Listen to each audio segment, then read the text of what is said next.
Hello everyone. तो कैसे हैं आप लोग? आई होप आप सब अच्छे होंगे। तो आज हम स्टार्ट कर रहे हैं ऑर्गेनिक केमिस्ट्री, जिसमें हम कवर करेंगे all basic concept related organic chemistry. So video को लास्ट तक देखिएगा, आपके सारे डाउट्स क्लियर हो जाएंगे। Okay, so let's talk about some important terms in organic chemistry. Start करते हैं। Saturated compounds. Saturated compounds compound that contain at least a single bond in their structure। Single bond in their structure. ठीक है, example समझो। CH3 इसे ये एक open structure है CH3 का। ठीक है, तो इसमें एक आती है ड्यू क्या होता है? Degree of unsaturation. आगे बताते हैं हम आपको इसको। ठीक है, देखिएगा, इसमें हम अनसेचुरेटेड, एक होते हैं सेचुरेटेड, मैंने बताया था, और एक होता है unsaturated compound that contain one two और थ्री बॉन्ड। मतलब सिंगल बॉन्ड भी हो सकता है, डबल बॉन्ड भी हो सकता है, ट्रिपल बॉन्ड भी हो सकता है। जैसे कि देखिए, एक एग्जांपल है ट्यूब्यूटीन। 1 2 3 4 ट्यूब्यूटीन। इसका ड्यू कितना हो गया? एक, क्योंकि इसमें क्या है? एक डबल बॉन्ड है। ठीक है, ऐसे ही 1 2 3 4 1 3 ब्यूटीन। तो क्योंकि 1 पे बॉन्ड है, 3 पे बॉन्ड है, तो 1 3 ब्यूटीन भी बोल सकते हैं। तो इसमें दो बॉन्ड है, एक बॉन्ड दो डबल बॉन्ड है, तो कैसे हुआ? इसका ड्यू क्या हुआ? हुआ। समझिए, ड्यू को स्टैंड क्यों करते हैं? It calculate the total number of ring, जितनी भी रिंग है या फिर पाई बॉन्ड है, उसको हम ड्यू में काउंट करते हैं। ठीक है, जैसे कि 1 डबल बॉन्ड यानी एक पाई बॉन्ड, तो एक ड्यू। ट्रिपल बॉन्ड में 2 पाई बॉन्ड होते हैं, जैसे कि ये डबल बॉन्ड है तो इसमें एक पाई होता है, एक सिग्मा होता है। ट्रिपल बॉन्ड होते हैं, उसमें क्या होता है? एक पाई, 2 पाई होते हैं, एक सिग्मा होता है। ऐसे 2 पाई बॉन्ड हो गए, यानी ट्रिपल बॉन्ड में 2 पाई बॉन्ड तो 2 ड्यू। और जो एक रिंग होती है उसका ड्यू एक होता है। ठीक है, क्वेश्चन करते हैं, सीधे सीधे समझ आ जाएगा आपको। ठीक है, तो इसमें क्या है? एक भी रिंग नहीं है, एक भी डबल बॉन्ड नहीं है, लेकिन ये क्या है? एक रिंग है, तो इसका ड्यू क्या हो जाएगा? 1। क्योंकि रिंग के लिए क्या होता है? साइक्लिक कंपाउंड के लिए ड्यू 1 होता है। ठीक है, ऐसे ही होता है ड्यू। तो एक तो इसका है रिंग का, एक ड्यू दिख रहा है, और एक हो गया डबल बॉन्ड का, तो कितना ड्यू होगा इसके? 1 + 1 2। ठीक है, ऐसे इसका ड्यू बताओ आप। 2 बॉन्ड हो गए, 2 डबल बॉन्ड, इसका ड्यू 2। ऐसे ही इसमें क्या है? ये ट्रिपल बॉन्ड है, इसमें 2 पाई बॉन्ड हो गए और एक ही हो गया, तो टोटल ड्यू कितने हो गए? 2 + 1 3। ठीक है, ऐसे ही आप ये देखिए, इसमें क्या होगा? 1 2 3 और एक रिंग हो गया, तो इसका ड्यू कितने हो गए? 4। इसका आप कमेंट बॉक्स में बताइएगा कितने ड्यू होगा इसके टोटल। ठीक है, नेक्स्ट टॉपिक है, मतलब एक और है, इस पर भी क्वेश्चन बन जाता है, कई बार नीट में क्वेश्चन बन जाता है, इसका नीट में बना था आई थिंक 2017 या 16 में बना था इस पर क्वेश्चन। तो इम्पोर्टेंट है, मतलब जो ओलिफाइज डबल बॉन्ड वो होते हैं जिसको कार्बन कार्बन के बीच बनते हैं, सिर्फ कार्बन कार्बन के बीच डबल बॉन्ड, उसको ओलिफाइज बोलते हैं। जैसे कि 1 2 3, इसमें एक क्या है? डबल बॉन्ड, ये भी कार्बन है, ये भी कार्बन, कार्बन कार्बन के बीच में डबल बॉन्ड बनना है, तो एक ओलिफाइज बॉन्ड हो जाएगा। ऐसे ये क्या है? सब में कार्बन है, तो इसमें अब कार्बन कार्बन के बीच है, तो डबल बॉन्ड कितने हैं इसमें? 2, तो 2 ओलिफाइज बॉन्ड हो गए। ऐसे इसमें 3 है। इसका बताइएगा, इसमें अब ये कार्बन ऑक्सीजन है, तो इसके बीच में तो काउंट नहीं होने का डबल बॉन्ड। ठीक है, तो कार्बन कार्बन के बीच में होता है, तो इसका ड्यू वो ओलिफाइज बॉन्ड 1। ठीक है, नेक्स्ट टॉपिक स्टार्ट करते हैं, वो है हाइब्रिडाइजेशन। इसका ही बहुत इंपॉर्टेंट रोल है। ठीक है, समझिए हाइब्रिडाइजेशन होता क्या है। ऑर्गेनिक केमिस्ट्री में बहुत बड़ा इंपॉर्टेंट रोल है इसका भी। जैसे कि hybridisation, electron pair equal to lone pair plus base pair. Lone pair base pair मिलके इलेक्ट्रॉन पेयर बनाते हैं, जिसको हम हाइब्रिडाइजेशन की बोलते हैं। ठीक है, तो हाइब्रिडाइजेशन क्या होता है? मतलब बेस पेयर इलेक्ट्रॉन क्या होता है समझो। नंबर ऑफ सिग्मा बॉन्ड जितने होंगे वो होता है बेस पेयर। जैसे कि सिग्मा बॉन्ड CH3, इसमें सिग्मा बॉन्ड कितने हैं? इसमें कितने सिग्मा बॉन्ड है? 3 तो ये होगा, और एक ये जिससे जुड़ा है 4, तो 4 सिग्मा बॉन्ड हो गए, 4 सिग्मा बॉन्ड। ठीक है, अब देखिए 4 सिग्मा बॉन्ड पे क्या बन रहा है? sp3, तो इसका हाइब्रिडाइजेशन क्या हो गया? sp3। ठीक है, समझो, अगर लोन पेयर है और उस पर पॉजिटिव चार्ज है, तो लोन पेयर पॉजिटिव चार्ज है, तो लोन पेयर पे कितने होंगे? Lone pair electron 0। अगर लोन पेयर पे निगेटिव चार्ज है, किसी भी कोई कंपाउंड है उस पर अगर निगेटिव चार्ज है, तो लोन पेयर जो इलेक्ट्रॉन होंगे उसके ऊपर 1 होगा। ठीक है, ये बात समझ आए आपको? एग्जाम्पल से समझिए, CH3, इसे ओपन करो, ये ओपन स्ट्रक्चर है इसका। ठीक है, CH H H H H H। ठीक है, और इस पर टोटल कितने बॉन्ड है? 1 2 3 4, इस कार्बन पे कितना है 4, तो बेस पेयर कितने हो गए 4, लोन पेयर कितने हो गए 0, इलेक्ट्रॉन पेयर कितने हो गए जोड़ो इसमें, लोन पेयर 0, बेस पेयर कितने हो गए 4, तो इलेक्ट्रॉन पेयर कितने हो गए 4, इलेक्ट्रॉन पेयर 4 पे देखो एस पे कितना होता है 1, 1 पे कितना होता है एस, 2 पे एस पी, 3 पे एस पी 2, 4 पे एस पी 3, 4 पे डी एस पी 2 भी होता है, 5 पे एस पी 3 डी होता है, 5 पे डी एस पी 3 होता है। ये हमारे काम का ही नहीं है, हम ऑर्गेनिक में बस ये 3 पढ़ना है, ठीक है। ऑर्गेनिक में हमें ये पढ़ना है, ये हमारा रहता है केमिकल बॉन्डिंग में, ठीक है। वो हमें इतने स्ट्रक्चर नहीं देखना है, यहाँ पे हमारे इससे काम चल जाएगा, ठीक है, बेसिक में। बाकी इलेक्ट्रॉन पेयर कितने हो गए 4, तो sp3 हाइब्रिडाइजेशन हो जाएगा। एक और एग्जांपल समझो, CH3 CH2, ठीक है, इस पे क्या है पॉजिटिव चार्ज है। अब पॉजिटिव चार्ज के लिए लोन पेयर क्या बताए थे हमने, लोन पेयर इलेक्ट्रॉन, तो इस पर लोन पेयर इलेक्ट्रॉन कितने हो गए 0, और बेस पेयर कितने हैं 1 2, 2 तो ये रहे और एक छोटे जो 3, तो क्या हो गया 3 पे क्या होता है sp2 होता है हमारा, ठीक है, तो क्या हो जाएगा sp2। एक और एग्जांपल समझो, CH2 double bond CH2 single bond CH2, लेकिन इस पे क्या हो गया नेगेटिव चार्ज। अब नेगेटिव चार्ज है और इसके नेक्स्ट कार्बन अल्फा कार्बन पे क्या है डबल बॉन्ड है, तो क्या हो रहा है इसमें रेजोनेंस हो जाएगा। क्या कंडीशन है कि रेजोनेंस की कंडीशन, तो इसमें रेजोनेंस की कंडीशन है, यहाँ पे देखो 2 और एक बॉन्ड 3, 3 पे होता है sp2, ऐसे यहाँ पे 1 2 1 2 और एक हाइड्रोजन 3, ये भी sp2। अब 1 और 2 ये रहे तो sp2, ठीक है। अब इसमें हम लोन पेयर क्यों नहीं काउंट कर रहे, क्योंकि ये जा रहा है रेजोनेंस में। अब वरना यहाँ पे क्या हो जाता है sp3, लेकिन ये रेजोनेंस में जा रहा है। अगर यहाँ पे डबल बॉन्ड नहीं होता तो हम कह सकते थे sp3 इसका हाइब्रिडाइजेशन, लेकिन ये जा रहा है रेजोनेंस में, तो हम इसे काउंट नहीं करेंगे, ठीक है। दूसरी चीज़, एक और एग्जांपल समझो, रिंग वाला बेंजीन है ये, ठीक है। बेंजीन के सारे कार्बन जितने भी होते हैं सब sp2 होते हैं, ये चीज़ सिंपल है, याद रखो, ठीक है। क्यों होते हैं वो तो पता ही है तुम्हें, कार्बन है तो इसे खोल के स्ट्रक्चर को आप समझ जाओगे खुद ही, खोल के देखना एक बार पता चल जाएगा आपको, ठीक है। ऐसे एक और स्ट्रक्चर होता है बेंजीन है, इस पर OH जुड़ा है, तो बेंजीन का ये वाला जो कार्बन है ये तो sp2 होता है हमारा। तो हम देखते हैं ऑक्सीजन पे कितना होगा। अब देखो ऑक्सीजन पे कितने लोन पेयर हैं 2, ठीक है, तो लोन पेयर इलेक्ट्रॉन कितने हो गए 2, ठीक है। अब ये किससे अटैच है, एक हाइड्रोजन से अटैच है, एक ही बेंजीन से अटैच है, तो बेस पेयर कितने हो गए 2, टोटल कितना हो गया इलेक्ट्रॉन पेयर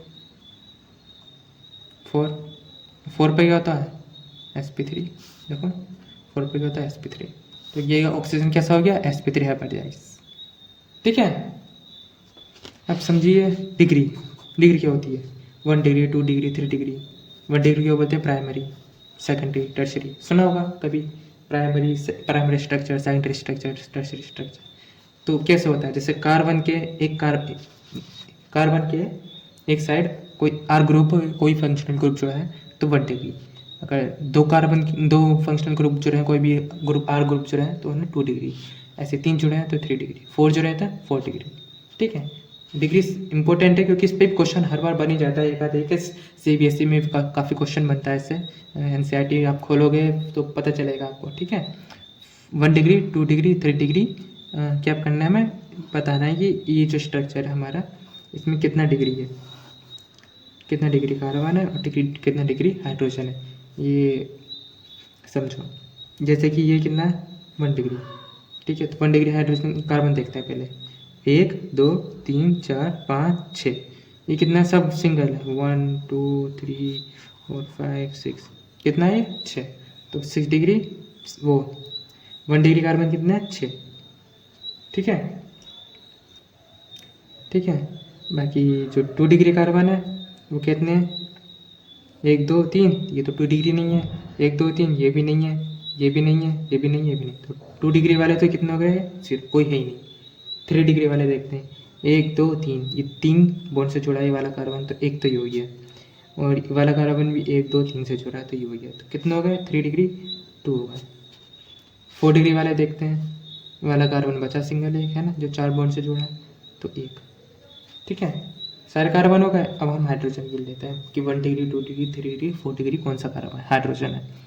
तो ये हमारा जितने भी थे, अगर 1 जो सिंगल है तो इस पर कितना हाइड्रोजन होगा 3, तो 3 3 3 6 से कितना होगा पहली बात, अगर आप समझो ध्यान से समझो, 1 2 3 4 5 6, 6 कार्बन 1 डिग्री है, तो 1 डिग्री हाइड्रोजन देखेंगे तो 6 3 से कितना होगा 80, चाहो तो गिन सकते हो, ठीक है 1 2 3, ठीक है, 4 5 6 7 8 9 10 11 12 13 14 15 16 17 18।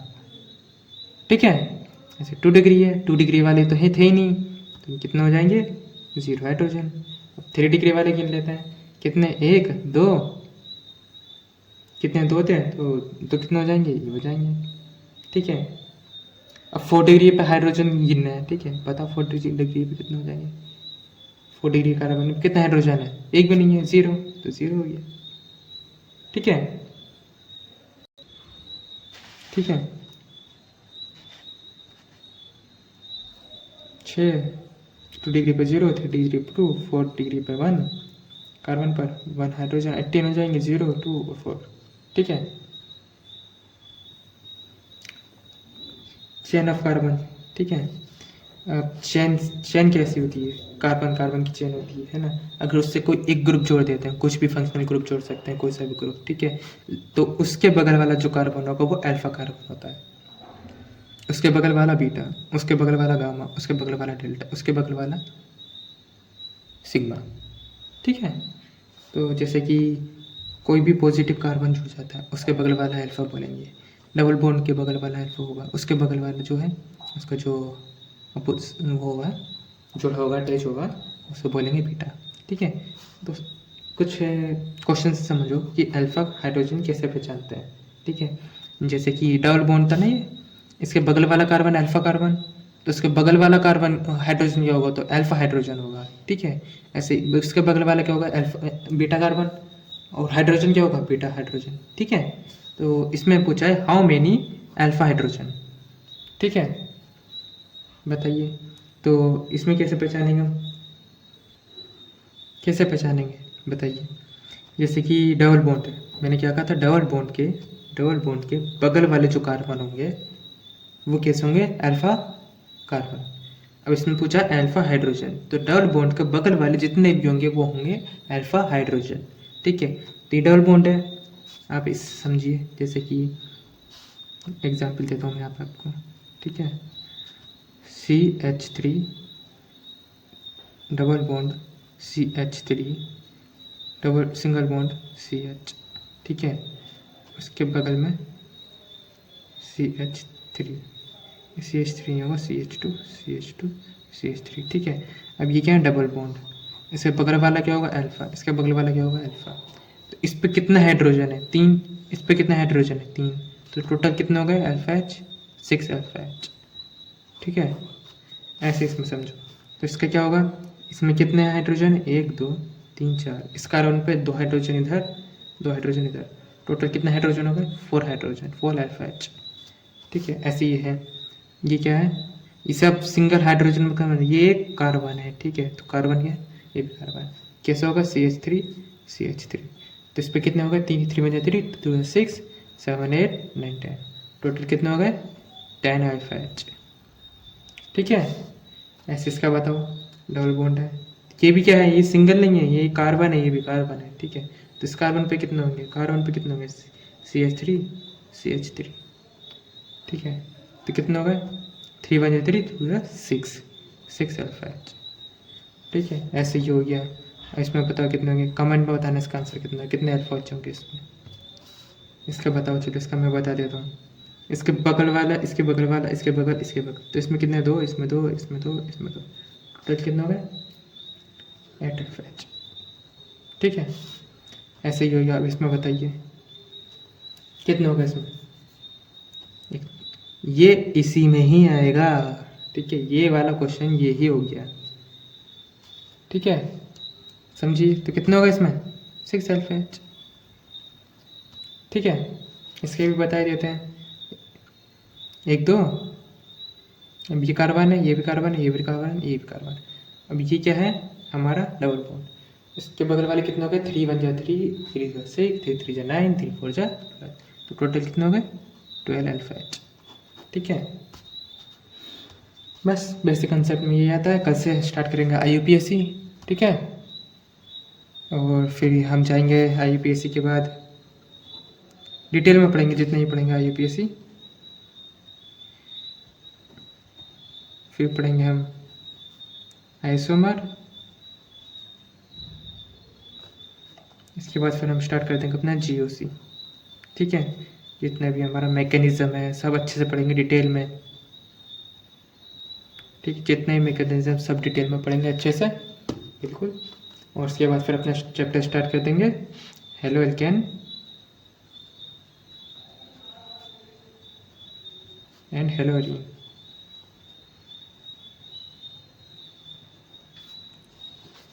ठीक है, आज के लिए इतना ही। नेक्स्ट वीडियो में आपको IUPAC पढ़ाया जाएगा, आइसोमर पढ़ाया जाएगा। ठीक है, thank you very much. Like करिएगा, सब्सक्राइब करिएगा। ठीक है।